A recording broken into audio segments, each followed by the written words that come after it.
Welcome to Study Loop.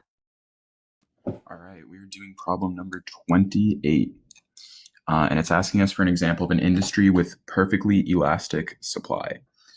Um, so what does perfectly elastic supply look like? Well, let's graph it.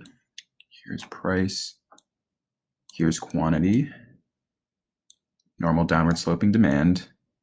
And for a perfectly elastic supply, that means any change in price is going to lead to an infinite increase in quantity, or any decrease in price will be an infinite decrease in quantity. So what's that going to look like? Well, it's just going to be a horizontal line, perfectly horizontal line. There's your supply. And the question is, what's an industry that is exemplified by this? And that's pretty tough to answer because in practice, there are very few industries that are actually perfectly inelastic. But one way you could think about this is by thinking of a perfectly competitive industry. And this is something you're going to learn more about later, a few chapters down the road. But in theory, a perfectly competitive industry, for example, one making bananas, you don't have any product differentiation, right? I mean, one banana from one company is pretty much the same as a banana from another company.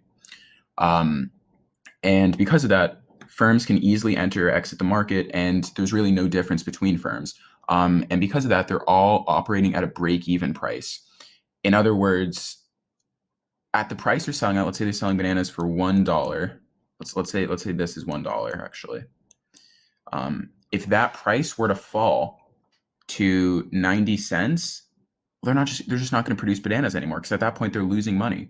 Or if it increases to 110, then they're going to make infinitely more bananas because previously they're operating at break even and there are no real limits on how much they can produce, right? Because they're just bananas. And so because of that, a change in price will either cause them to completely stop production or amp it up to infinity.